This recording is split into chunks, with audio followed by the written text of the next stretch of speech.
Hello, it is webinar day.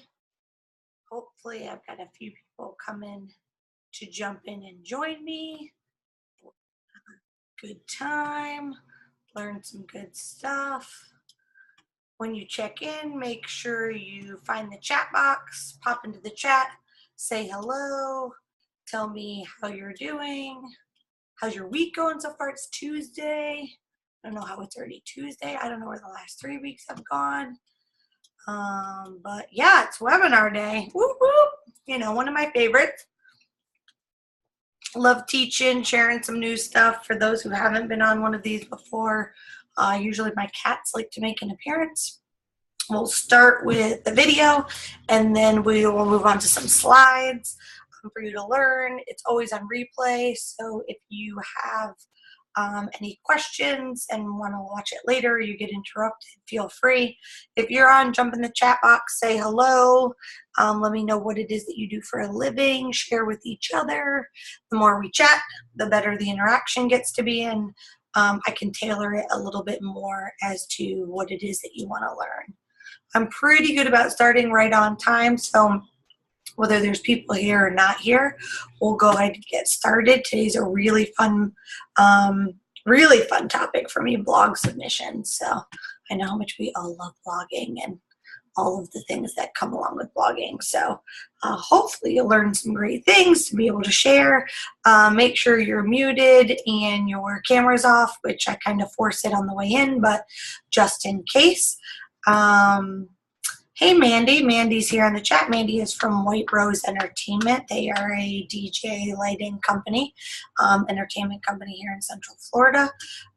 Priscilla popped in. Priscilla's with PR Events, Priscilla Rose Events, a wonderful local wedding planning company here in Central Florida. So welcome, guys. Hopefully you're ready to learn some things. I am going to go ahead and pop the presentation on. Let me do my screen share. Hold on one second. And then that way you get to stop staring at my beautiful face and start seeing the screen. So that'll be a lot more fun. I mean, you know, not that you don't want to watch me, but yeah, so I do keep the chat up and on. So if at any point you want to ask questions or you're stuck with something, make sure you ask it while you think about it, because I don't want you to forget. I can always circle back, circle back and talk to more, and if anybody else joins us, but we are going to go ahead and get started because I try to be respectful of your time. This presentation usually is between 30 to 40 minutes. Again, if you get distracted or you get busy, I will send out the recording afterwards, so don't worry too much if you get distracted, or because I do too sometimes, you know. So today's topic is a great one. I'm going to turn off my camera and you can just worry about the slides and listen. So today's topic is a really great one. It is about submitting to blogs, how to create a plan to get published. Pop into the comments and share down there and let me know if you are already submitting.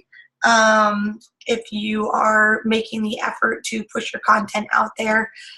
So let me know if that's something you're doing already or if it's something you're planning on starting to do.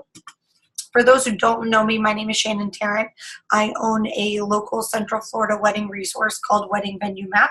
It is a website and blog where engaged couples can find their perfect venue and get wedding inspiration and all great things like that. And the Shannon Experience, I'm a small business consultant focusing on vendors mostly in the event and wedding industry, but helping you grow your business, think outside the box, all of that good stuff. So what are you going to learn today? Why submitting is so important, what you have to do to get published, real weddings versus inspiration shoots. We can talk a little bit about that, where you should submit, other types of information to submit other than just real weddings and inspiration shoots, and creating a system to make it a little bit easier for you. So for those who follow marketing quite a bit, there is a lot of conversation about content. Content is king. But this quote was fantastic because content is king, but distribution is queen, and she wears the pants. So what does that mean? I mean, content is important. You want to keep creating content. Last week, I went to a digital marketing conference called the Digital Summit. It was awesome down in Tampa. And an interesting statistic was 65% of all content that gets created goes unused. So distribution really is the queen of this game. Once you have the content, making sure that you get it out there and you're pushing it out to all of the avenues possible.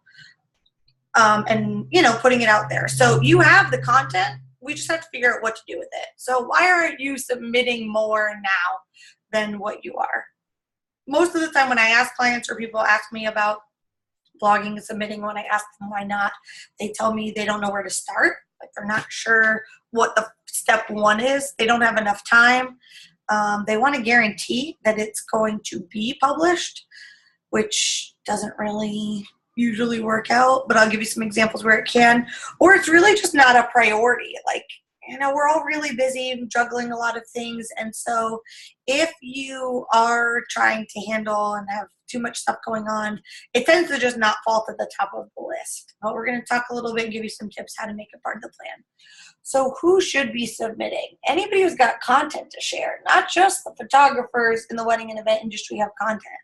A lot of times they share the whole wedding over to us as the vendor. But anybody who's got the content, as long as you have the rights to push it out, you might as well push it out. Vendors with more time than money for marketing, at the end of the day, there's only so much money in a budget that has to get stretched around. So sometimes we either have team members like interns or an assistants, or, our budget is really limited, so we can't really market on a lot of different places. So if that is you, then this is a great option of ways to go. People care about their SEO and Google and where they rank. When you blog and you get published, it creates link backs all over the internet. So if that is important to you, if SEO and where you rank on that beautiful little page Google for your keywords is important to you, then you should be focusing on submitting more often. And just companies who want to showcase their work. We have the content, I mentioned it before, we have the content, so now what do we do with it? Why is it really worth making the effort? So the selling process to clients is a lot easier when you've already previously established yourself as an authority. When you take the opportunity to showcase yourself as an expert in any different area of your business or our industry, it makes the sales process a lot easier, so you have a better chance of closing the deal because they're looking at you differently than they would be otherwise. The brand connection is really strong when it comes to submissions. They can really see your point of view. They're reading your brand voice, so it creates a stronger brand connection. I already mentioned link backs and SEO. So if that's important to you, this is like a duh. Why wouldn't you do it? There's an opportunity for sharing and working together. When you are, whether you're doing an inspiration shoot or working together on a wedding, if you're the one who gets it published, you then can share the link out to everybody else, kind of saying like, hey, I did this for all of us. It creates really good vendor-to-vendor relationships as a part of that. It's definitely a cost-effective strategy, which we talked about when you have a little bit more time than money to spend. But it's an opportunity for you to showcase your work. It's fresh and relevant content that's usually pretty timely because most blogs don't want stuff if it's old. So it gives you that chance to showcase your work out much further than what your reach would be. So let's talk about a few different types of submissions. The first is an inspiration or styled shoot. I did a whole Monday morning Facebook Live over at the Shannon Experience about styled shoots on Monday. What this is you're more or less like planning a fake wedding. The intent of it is to be over the top.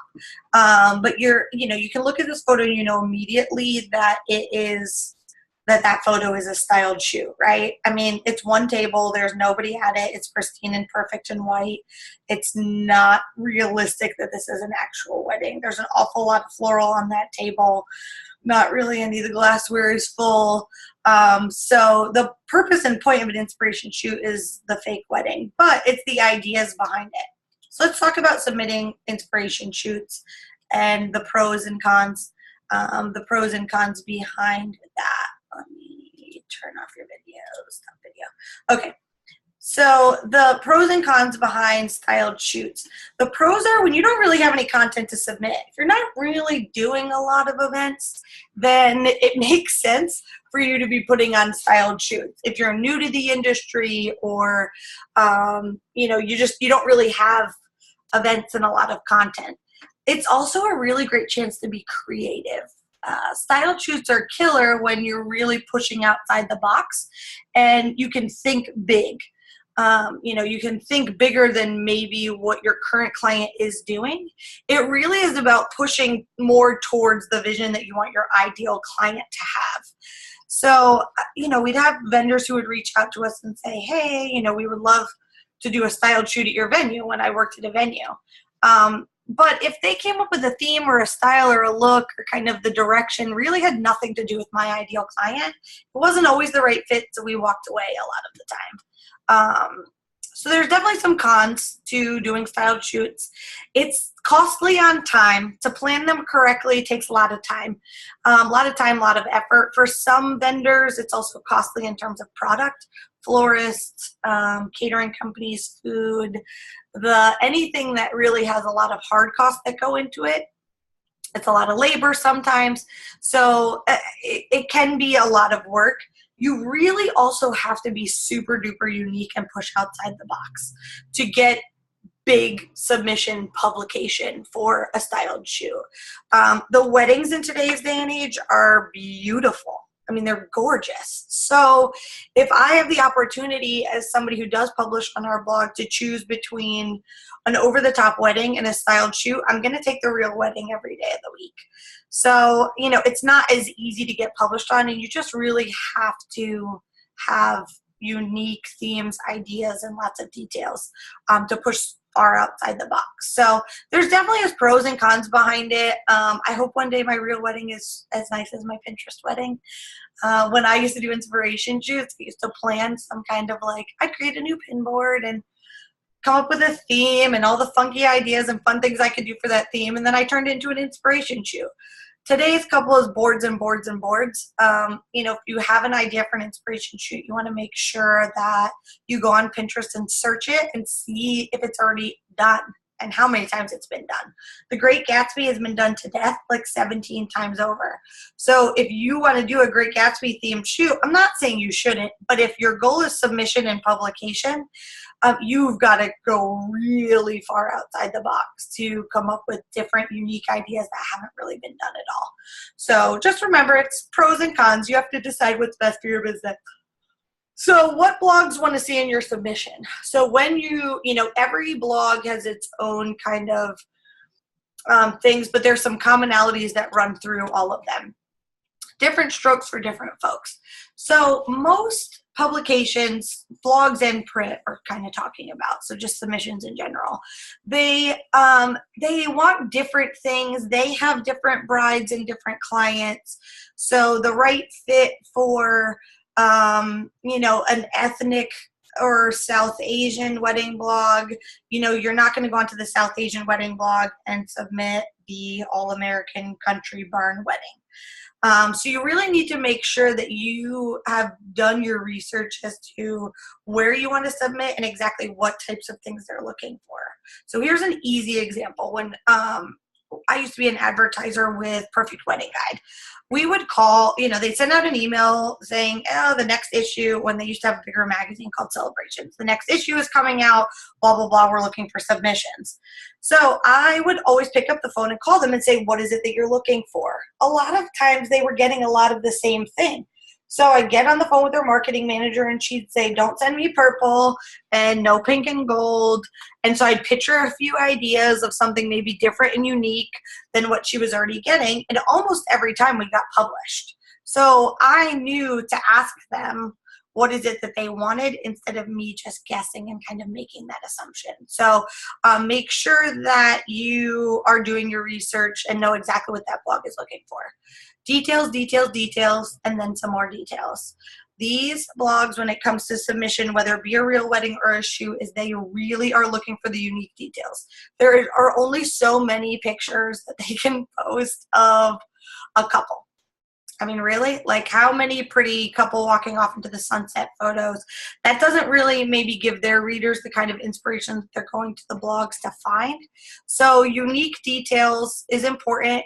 You want all of them. So don't forget the ring shot, you know, the invitation suite. So you really have to think through what are all the details of the weddings and make sure that, you know, you're capturing all of them. So that leads us right into quality photos.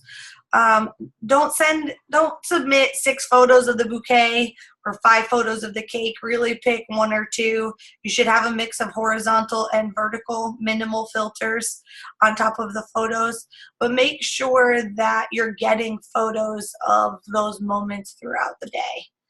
You want to tell the story. So there needs to be a good mix of telling the story with photos and with text. Most places you're looking to submit are going to require you to write some text. It's not just, here's the photos, have a good day. They're looking for really you to help tell the story. Random tip that I shouldn't have to tell you, but I'm going to tell you anyways. That if you tell an amazing story that's all about how her first dance with her dad, and it was the most special song, and like nothing they've ever seen, you know, nothing emotional and unique and all of those things, make sure you submit photos of the first dance with her dad. So make sure that the text you're submitting matches up to the photos that you are also putting in the submission. You know, the better you tell the story, that's less content that the blogger doesn't have to write. And I'll give you some tips towards the end on how to do a little bit better by gathering information on the front end. You have to have consent. If you're not the photographer, you need to have consent from the photographer to submit, because they're going to ask. The blog's going to ask. You also ideally should have consent from the couple, because most blogs are going to want to reach out to them. So you might as well ask them in advance, would you mind us if we submit your wedding for publishing? It doesn't guarantee anything, but you're better off to have asked in advance and have that expressed consent, rather than wait for the blog and now they've looked through it and they love it and they fall in love with it and they ask the couple and the couple says no. So make sure you get that in advance. Last, it's submitting for publication. It's like dating. There's a lot of rejection. Sometimes you get, you know, they say no thank you. Sometimes you get no response and they just totally ghost you, leave you waiting for dates on end. So you know, you really want to make sure that you have thick skin and that you're not getting bothered and upset by it. It's usually because it just doesn't fit into their editorial calendar, or you didn't do your research well to make sure that what you're submitting is the right fit for their couple.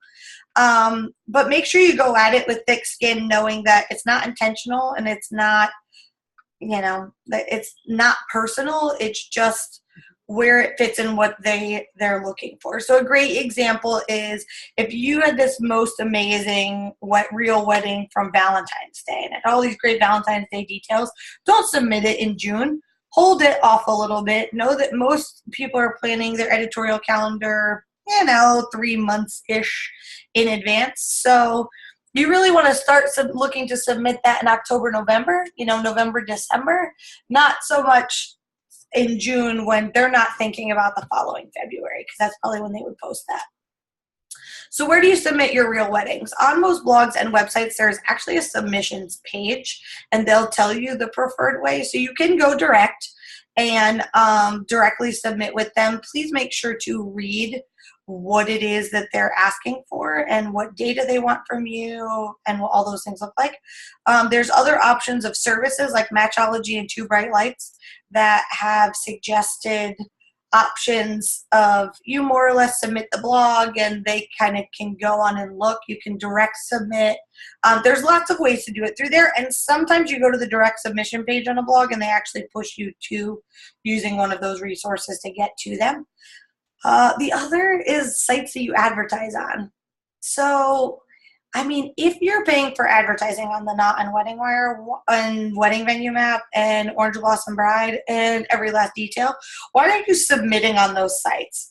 I mean, I know with me and Wedding Venue Map, if somebody's submitting and that person is an advertiser, I'm more likely to push them to the top of the list and to the top of the editorial calendar if they're an advertiser than if they're not.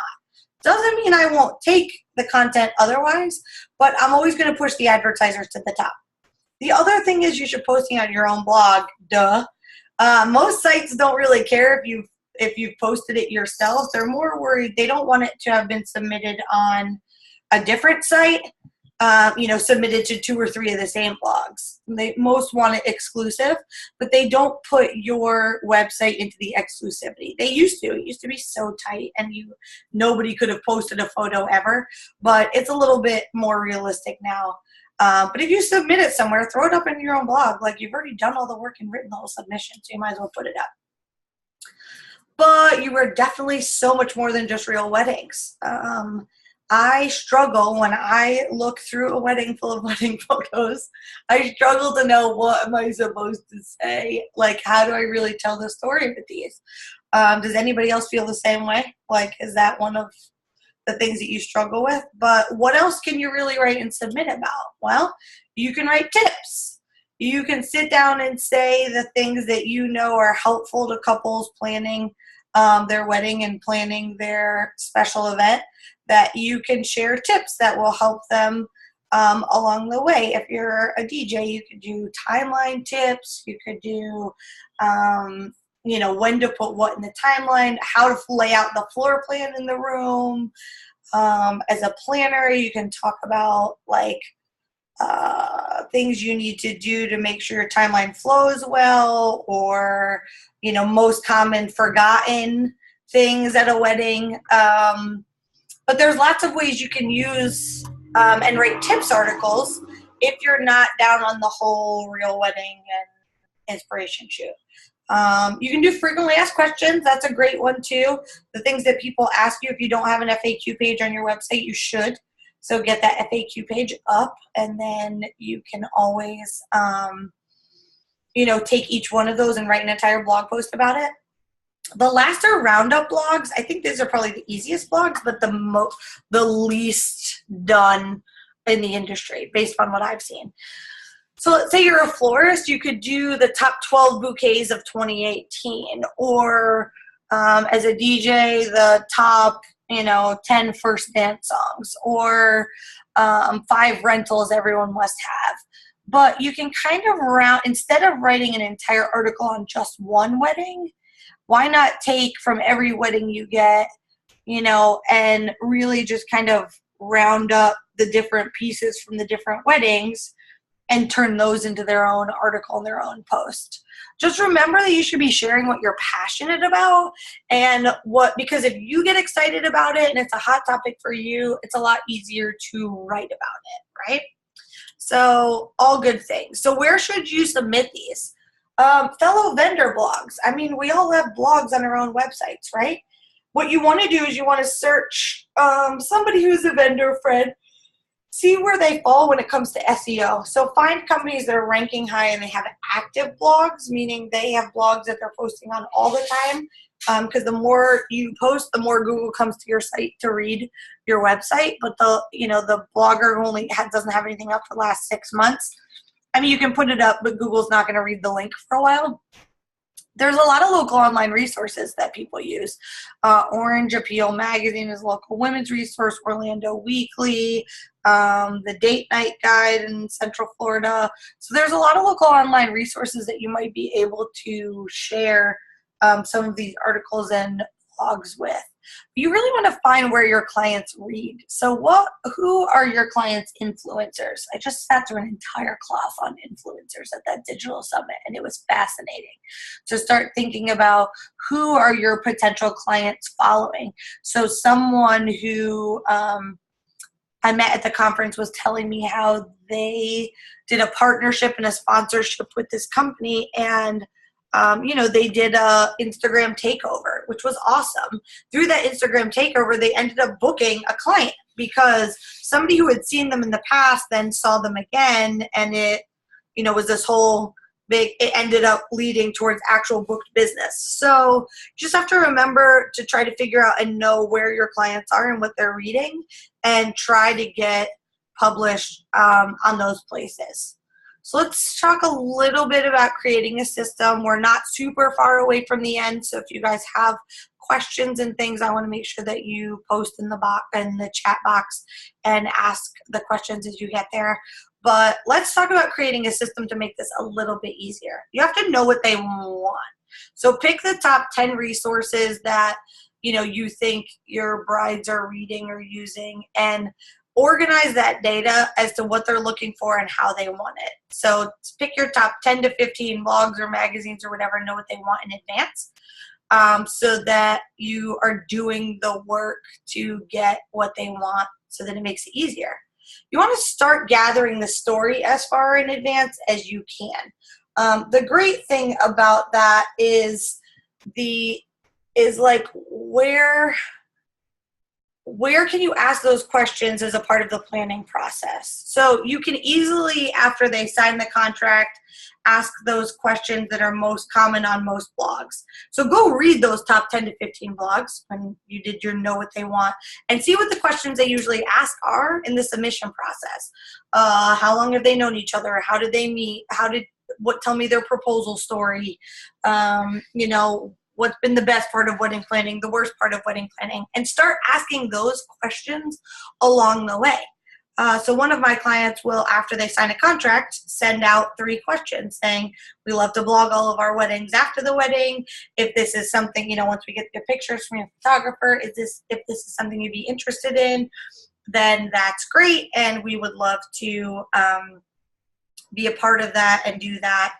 And so they ask those questions on the front side, and then a few months later, they do another touch saying, how's the wedding planning going, and what have you had fun with, and what's been frustrating, and just kind of touching them all the way through. What's your favorite detail? After the event, they ask them what was the best part, the best memories, the best moments. So all of that is really important to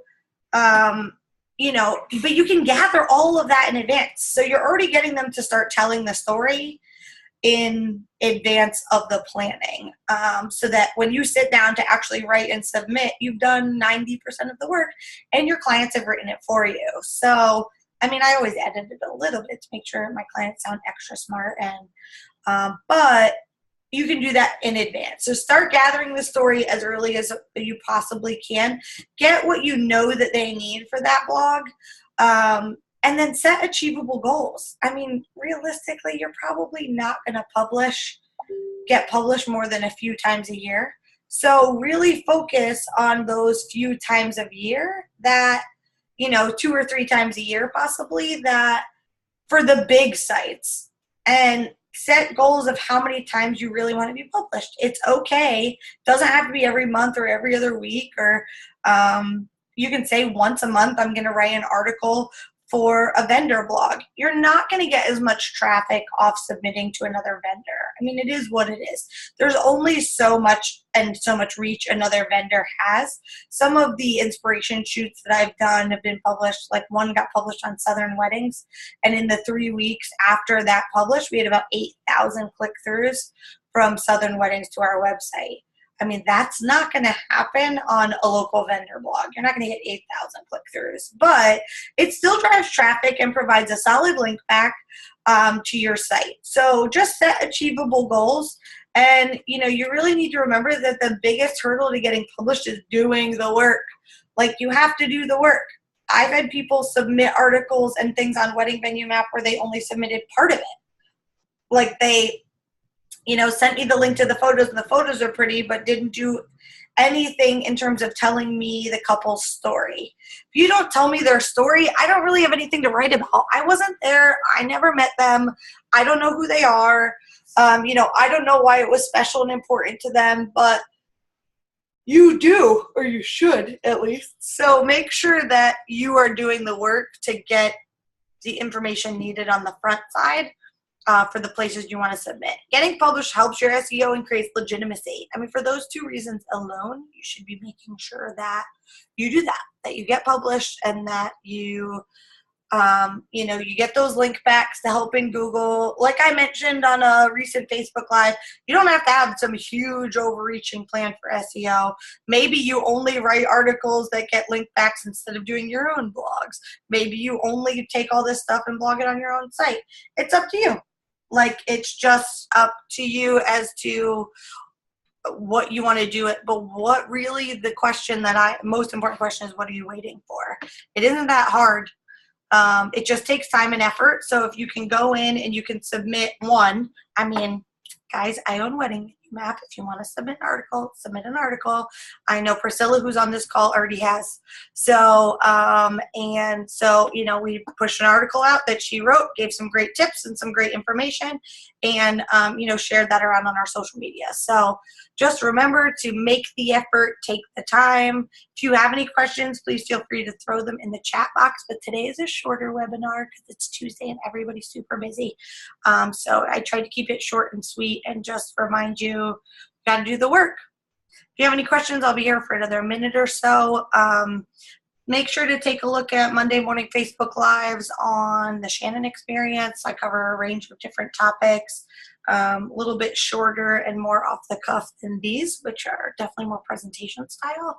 But if you need help with anything, don't hesitate to reach out, or if you have any questions, I'll pop back on the video for a second and say hello and stop the screen share so you don't have to look at my slides anymore.